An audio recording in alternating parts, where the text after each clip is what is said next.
Recording number 13A، کتاب اسلامیات، unit number 2، حدیث نبوی صلی اللہ علیہ وآلہ وسلم۔ تحریر ڈاکٹر حافظ محمد یونس، نظر ثانی منزہ خانم، اسسٹنٹ پروفیسر۔ صفحہ نمبر 63، یونٹ کا تعارف۔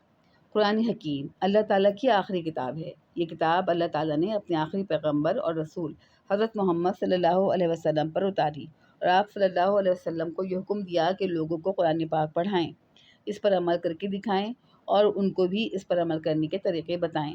قرآن کی اس تشریح، تفسیر اور اس پر عمل کرنے کے نبوی طریقے کو حدیث کہتے ہیں۔ قرآن کریم کو بنیادی قانون کی حیثیت حاصل ہے، اور حدیث رسول اللہ صلی اللہ علیہ وسلم کے اقوال و افعال کا نام ہے۔ لہٰذا ایک عظیم الشان پیغمبر صلی اللہ علیہ وسلم اور اہم ترین ہادی و رہنما کے پیغام کو سمجھنے کے لیے آپ صلی اللہ علیہ وسلم کی حیات طیبہ اور حکیمانہ تعلیمات پر نظر ہونا بے حد ضروری ہے۔ قرآن مجید کے متعدد مقامات پر رسول اللہ صلی اللہ علیہ وسلم کی اطاعت و فرمانبرداری اور آپ صلی اللہ علیہ وآلہ وسلم پر ایمان لانے کی تلقین کی ہے۔ حدیث کے بغیر ہم رسول اللہ صلی اللہ علیہ وسلم کی اطاعت و فرمانبرداری نہیں کر سکتے۔ اللہ تعالیٰ کا ارشاد ہے، وَمَا آتَاكُمُ الرَّسُولُ فَخُذُوهُ وَمَا نَهَاكُمْ عَنْهُ فَانتَهُوا۔ سورۃ الحشر آیت 7۔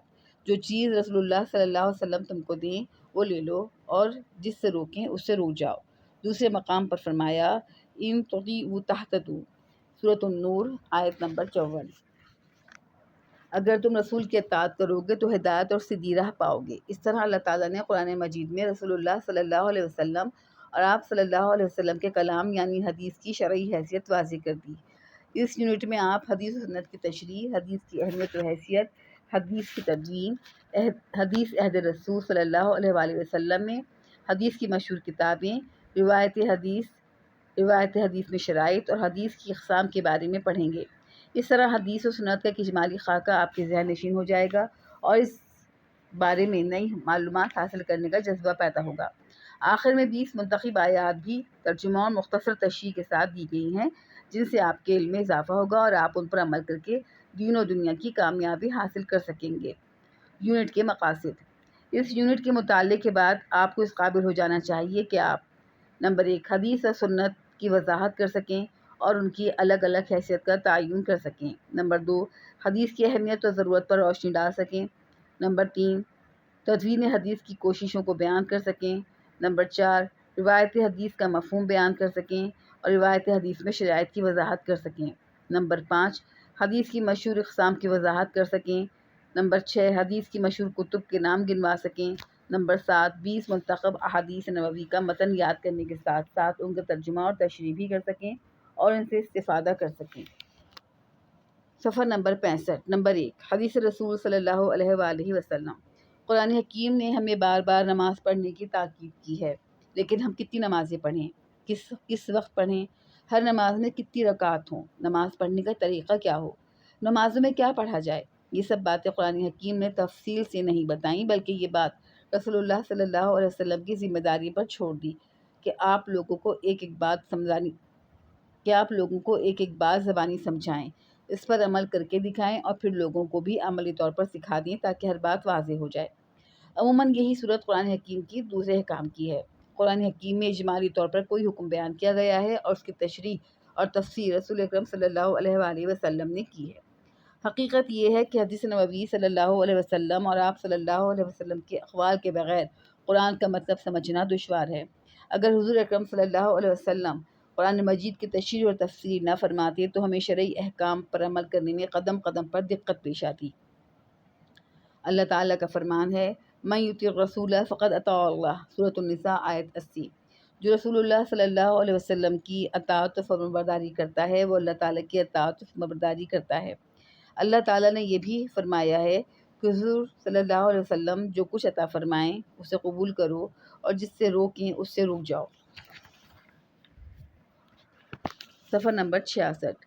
وَمَا آتَاكُمُ الرَّسُولُ فَخُذُوهُ وَمَا نَهَاكُمْ عَنْهُ فَانتَهُوا، سورۃ الحشر آیت 17۔ اور رسول جو کچھ تم کو دیں اس کو لے لو اور جس سے منع کریں اس سے رک جاؤ۔ نمبر 1 اس سے واضح ہوا کہ نبی کریم صلی اللہ علیہ وسلم کے اقوال اور ارشادات اگر حجت نہ ہوتی تو پھر قرآن حکیم میں نبی صلی اللہ علیہ وسلم اور رسولوں پر ایمان لانے کا حکم بھی نہ ہوتا، بلکہ صرف کتاب اللہ پر ایمان لانا کافی ہوتا۔ اس لیے ایمان لانا اس چیز پر واجب ہوتا ہے جو پکی دلیل ہو، ورنہ جو شے دلیل نہیں بن سکتی اس پر ایمان لانا بھی بے فائدہ ہوتا ہے۔ نمبر 2، آپ صلی اللہ علیہ وسلم کی بات ماننے کی بھی اللہ تعالیٰ نے تاکید کی ہے، کیونکہ وہ بات اللہ کی عطا ہے۔ نمبر 3، صحابہ اکرام کا اس بات پر اتفاق ہے کہ حضرت رسول کریم صلی اللہ علیہ وسلم کے افعال کی پیروی ضروری ہے، یعنی صحابہ اکرام رضوان اللہ علیہم اجمعین آپ کے احکام پر عمل کرنے کی اس حد تک پابند تھے کہ چھوٹی چھوٹی باتوں کو بھی اپنے لیے ضروری سمجھتے تھے۔ رسول اکرم صلی اللہ علیہ وسلم کے اقوال و افعال اور ارشادات کی اطاعت ضروری ہے۔ اہم نکات۔ نمبر 1، قرآن کریم میں عقائد، اخلاق، عبادات و معاملات اور ارکان اسلام کا ذکر ہے، ان کی وضاحت ہے جناب نبی کریم صلی اللہ علیہ وسلم نے فرمائی ہے، اس لیے حضور کی اطاعت ضروری ہے۔ نمبر 2، حضور کی اطاعت دراصل اللہ ہی کی اطاعت ہے، اس لیے اللہ تعالیٰ نے حکم دیا کہ ان کی ہر بات مانو، جو حکم فرمائیں مانو اور جس سے منع کر دیں تو باز آ جاؤ۔ 1.1 صفحہ نمبر 67۔ حدیث کا مفہوم۔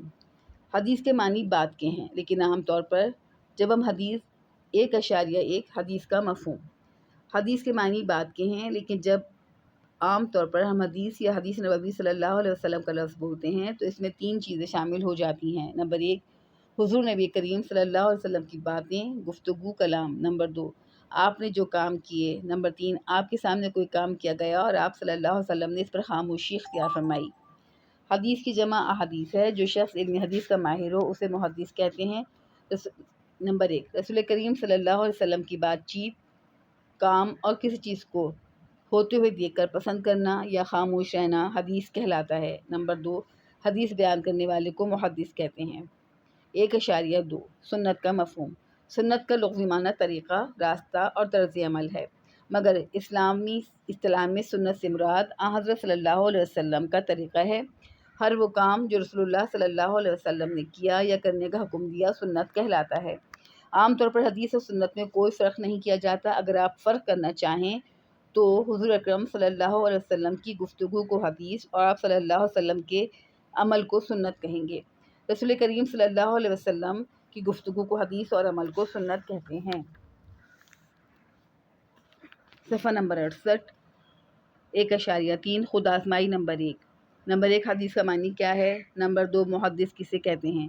نمبر 3 حدیث میں کون کون سی 3 چیزیں شامل ہیں؟ نمبر 4 حدیث اور سنت کی الگ الگ تعریف کریں۔ نمبر 5 خالی جگہ پر کریں۔ الف من یعطی ڈیش فقد اطاع اللہ، ب ما آتاکم ڈیش فخذوہ۔ نمبر 6 خالی جگہ پر کریں۔ الف عبادات کا دار و مدار اطاعت ڈیش پر ہے، ب دین کتاب اللہ اور ڈیش کا نام ہے، جیم حدیث نبوی صلی اللہ علیہ وسلم کے بغیر ڈیش کا مطلب سمجھنا ناممکن ہے، دال جو رسول اللہ صلی اللہ علیہ وسلم کی اطاعت کرتا ہے وہ ڈیش کی اطاعت کرتا ہے۔ نمبر 2 اسلام میں حدیث کی اہمیت و حیثیت۔ قرآن کریم میں ہماری زندگی کے بارے میں ہر طرح کی رہنمائی موجود ہے، لیکن اس میں بنیادی اصول، قوانین اور ضابطے بیان کیے گئے ہیں۔ حضرت محمد رسول اللہ صلی اللہ علیہ وسلم جن پر اللہ تعالیٰ کا کلام نازل ہوا، صرف آپ صلی اللہ علیہ وسلم ان کو سب سے بڑھ کر جانتے تھے اور آپ صلی اللہ علیہ وسلم نے ان کی خوب وضاحت فرما دی۔ قرآن مجید میں ارشاد ربانی ہے، وَأَنزَلْنَا إِلَيْكَ الذِّكْرَ لِتُبَيِّنَ لِلنَّاسِ مَا نُزِّلَ إِلَيْهِمْ سورۃ النحل آیت 44۔ ہم نے آپ صلی اللہ علیہ وسلم کی طرف یہ ذکر قرآن حکیم نازل کیا ہے تاکہ آپ لوگوں کو کھول کر بیان کریں اس کو جو ان کی طرف نازل کیا گیا۔ ذکر سے مراد قرآن کریم ہے جو پہلی امتوں کے حالات اور ذکر سے مراد قرآن حکیم ہے جو پہلی امتوں کے حالات اور شریعتوں کی حفاظت کرنے والا، پہلے نبیوں کے علوم کو جمع کرنے والا، ہمیشہ کے لیے اللہ کے احکام اور دین و دنیا کی کامیابی کے طریقوں کو سمجھانے والا اور غفلت میں پڑے لوگوں کو بیدار کرنے والا ہے۔ پہلے رسولوں کی طرح آپ صلی اللہ علیہ وسلم پر بھی کتاب نازل کی گئی ہے۔ آپ صلی اللہ علیہ وسلم کا کام مضامین کو کھول کر بیان کرنا ہے تاکہ لوگ اسے سمجھ سکیں اور اس پر عمل کریں۔ قرآن میں نماز، روزہ، حج، زکوٰۃ، نکاح، طلاق، جہاد، اللہ کے دشمنوں سے صلح و جنگ کے بارے میں قوانین موجود ہیں۔ ان سب باتوں کی حقیقت جناب نبی کریم صلی اللہ علیہ وسلم کی حدیث و سنت اور آپ صلی اللہ علیہ وسلم کے اقوال و افعال اور اعمال کے بغیر واضح نہیں ہو سکتی تھی۔ مثلاً نمبر 1 قرآن مجید میں ہے، صفحہ نمبر 70، وَأَقِیمُوا الصَّلَاةَ وَآتُوا الزَّکَاةَ وَارْکَعُوا مَعَ الرَّاکِعِینَ، سورۃ البقرہ آیت نمبر 43، اور نماز قائم کیا کرو اور زکوٰۃ دیا کرو اور جھکنے والوں کے ساتھ نماز میں جھکو، یعنی نماز باجماعت پڑھا کرو۔ قرآن مجید نے یہ تفصیل بیان نہیں کی کہ کس طرح نماز قائم کرو، کتنی رکعتیں ادا کرو، کن اوقات میں ادا کرو، ان میں کیا پڑھو۔ یہ پوری تفصیل ہمیں احادیث نبوی صلی اللہ علیہ وسلم سے معلوم ہوئی۔ اس لیے رسول اللہ صلی اللہ علیہ وسلم نے فرمایا، صلو کما رأیتمونی اصلی، اس طرح نماز پڑھو جس طرح مجھے نماز پڑھتے ہوئے دیکھتے ہو۔ نمبر دو زکوٰۃ کے بارے میں بھی قرآن مجید میں وضاحت نہیں ہے کہ کتنی زکوٰۃ دو، کن چیزوں پر زکوٰۃ ہے، کن پر نہیں، کون لوگ زکوٰۃ دیں اور کس طرح دیں اور کن لوگوں کو دیں۔ نمبر 3 حج کرنے کا حکم دیا گیا ہے، لیکن حج کے عمل کی وضاحت حضور اکرم صلی اللہ علیہ وسلم کے افعال اور ارشادات ہی سے معلوم ہوتی ہے۔ نمبر 4 ماں باپ، بہن بھائی کی کیا حقیقت ہے، عزیزوں اور پڑوسیوں کی کیا ذمہ داریاں ہیں اور حقوق ہیں، اچھائی اور برائی کی تمیز، ان تمام باتوں کی وضاحت اور تفصیلات سے حضور نبی کریم صلی اللہ علیہ وسلم نے ہمیں آگاہ فرمایا۔ ان کی حقیقت ہمیں حدیث اور سنت ہی کے ذریعے معلوم ہو سکتی ہے۔ اہم نکات، صفحہ نمبر 71، قرآن کریم میں رہنمائی کے اصول، قوانین اور ضابطے بیان کیے گئے ہیں جن کی وضاحت صرف رسول اکرم صلی اللہ علیہ وسلم ہی کر سکتے تھے، جن پر قرآن کریم نازل ہوا ہے۔ نمبر 2 قرآن کریم پہلی امتوں کے حالات اور ان کی شریعتوں کی حفاظت کرنے والا، اللہ تعالیٰ کے احکام اور دین و دنیا کی کامیابی کے طریقوں کو یاد دلانے والا ہے، اور اس کے ذریعے حضور اکرم صلی اللہ علیہ وسلم نے پوری انسانیت کو بیدار کیا۔ نمبر 3 عقائد، عبادات، اخلاق، معاملات، سب کی تشریح اور وضاحت رسول کریم صلی اللہ علیہ وسلم کی حدیث و سنت سے ہوتی ہے۔ 2.1 خود آزمائی۔ نمبر 2 نمبر 1 قرآن کریم میں کس طرح کی رہنمائی موجود ہے۔ نمبر 2 قرآن کریم کن پر نازل ہوا۔ نمبر 3 قرآن کریم کو سب سے زیادہ بہتر کون جانتا تھا۔ نمبر 4 قرآن کریم کے مضامین کھول کر بیان کرنے کا حکم کیوں دیا گیا۔ نمبر 5 قرآن کریم کے مضامین کی حقیقت کس سے معلوم ہوئی۔ نمبر 6 کن کاموں میں نبی آخر الزماں کی اطاعت کا حکم دیا گیا ہے۔ نمبر 7 خالی جگہ پر کریں۔ الف وانزلنا الیک ڈیش لتبین للناس، ب واقیموا الصلاۃ وآتوا ڈیش، جیم صلوا کما رأیتمونی ڈیش، دال وارکعوا مع ڈیش۔ نمبر 8 خالی جگہ پر کریں۔ الف یادداشت سے مراد ہے ڈیش، ب نماز قائم کرو اور ڈیش دیا کرو، دال اسلامی عبادات کی حقیقت ڈیش کے بغیر واضح نہیں ہو سکتی۔ صفحہ نمبر 73۔ نمبر 3 حدیث کی جمع و تدوین۔ رسول اللہ صلی اللہ علیہ وسلم کو اپنی سنت یعنی اپنے اعمال اور ارشادات کی حفاظت کا خاص طور پر بڑا خیال تھا، کیونکہ اسی کے ذریعے حضور اکرم صلی اللہ علیہ وسلم کی تعلیمات دوسروں تک پہنچ سکتی تھیں۔ آپ نے کئی موقعوں پر نصیحت فرمائی کہ جو یہاں حاضر ہیں وہ میری بتائی ہوئی تعلیمات اور میری سنت کو ان لوگوں تک پہنچائیں جو یہاں موجود نہیں۔ حضور اکرم صلی اللہ علیہ وسلم نے ایک مرتبہ دعا فرمائی، اللہ تعالیٰ اس شخص کو تر و تازہ رکھے جس نے میری بات سن کر یاد رکھی اور اسے دوسروں لوگوں تک پہنچایا۔ حضرت ابو ہریرہ رضی اللہ عنہ بیان کرتے ہیں کہ رسول اللہ صلی اللہ علیہ وسلم نے فرمایا، جس شخص نے میری امت کے بگڑنے کے وقت میری سنت کو اپنایا، رہنما بنایا، اس کو 100 شہیدوں کا ثواب ملے گا۔ نمبر 1 رسول اللہ صلی اللہ علیہ وسلم کی رسول اللہ صلی اللہ علیہ وسلم کو اپنی سنت کی حفاظت کا بڑا خیال تھا۔ نمبر 2 آپ صلی اللہ علیہ وسلم نے فرمایا، جو یہاں موجود ہیں وہ میری سنت کو ان لوگوں تک پہنچائیں جو یہاں موجود نہیں ہیں۔ صفحہ نمبر 74۔ حضور اکرم صلی اللہ علیہ وسلم کے سمجھانے کا انداز نہایت عمدہ اور مؤثر تھا۔ آپ ہر بات کو 3 بار دہراتے تاکہ سننے والا اچھی طرح یاد رکھ سکے۔ چنانچہ صحابہ کرام رضوان اللہ علیہم نے حضور اکرم صلی اللہ علیہ وسلم سے جو کچھ سیکھا اسے بعد والے لوگوں تک پہنچایا اور انہوں نے اپنے بعد آنے والے لوگوں کو سکھایا، یہاں تک کہ یہ قیمتی ذخیرہ ہم تک پہنچا۔ حضور اکرم صلی اللہ علیہ وسلم کی سنت کا قیمتی ذخیرہ ہم تک صحابہ کرام کے ذریعے پہنچا۔ 3.1 حدیث عہد رسول صلی اللہ علیہ وآلہ وسلم میں حضور نبی کریم صلی اللہ علیہ وسلم نے بعض احادیث خود لکھ کر بعض صحابہ کرام کو دیں اور بعض صحابہ کرام رضوان اللہ علیہم اجمعین نے اپنی ذاتی یادداشت کے لیے حدیثیں لکھ لیتے تھے۔ مثلاً ابو شاہ رضی اللہ تعالیٰ عنہ صحابی کی درخواست پر حضور اکرم صلی اللہ علیہ وسلم نے ایک حدیث لکھ کر انہیں دینے کی ہدایت فرمائی۔ نمبر 2، بعض ضروری احکام پر مشتمل ایک مختصر رسالہ حضور اکرم صلی اللہ علیہ وسلم کے حکم سے حضرت علی رضی اللہ تعالیٰ عنہ کو عطا کیا گیا۔ نمبر 3، حضرت رافع بن خدیج رضی اللہ تعالیٰ عنہ کو حضور اکرم صلی اللہ علیہ وسلم نے تمام احادیث لکھنے کی اجازت عطا فرمائی۔ نمبر 4، حضرت عبداللہ بن عمر بن العاص کو بھی آپ صلی اللہ علیہ وسلم نے اپنی تمام احادیث لکھنے کی اجازت دی تھی۔ نمبر 5، رسول اللہ صلی اللہ علیہ وسلم نے کئی تاریخی دستاویزات لکھوائیں جن کا احادیث میں ذکر آتا ہے۔ نمبر 6، حضور اکرم صلی اللہ علیہ وسلم نے حدیبیہ کے مقام پر صلح کی شرائط لکھوا کر قریبی سردار سہیل بن عمر کو دی تھی اور اس کی ایک نقل اپنے پاس رکھی تھی۔ نمبر 7، مدینے کے یہود سے جو معاہدہ ہوا تھا اسے لکھوا کر خیبر کے یہودیوں کو ایک صحابی کے قتل کرنے پر خون بہاتا کرنے کے لیے ایک تحریر بھیجی گئی تھی۔ صفحہ نمبر 75۔ نمبر 8، رسول اللہ صلی اللہ علیہ وسلم نے مختلف حکمرانوں اور بادشاہوں کو خط لکھ کر اسلام کی دعوت دی تھی اور ان پر اپنی مہر بھی لگائی تھی۔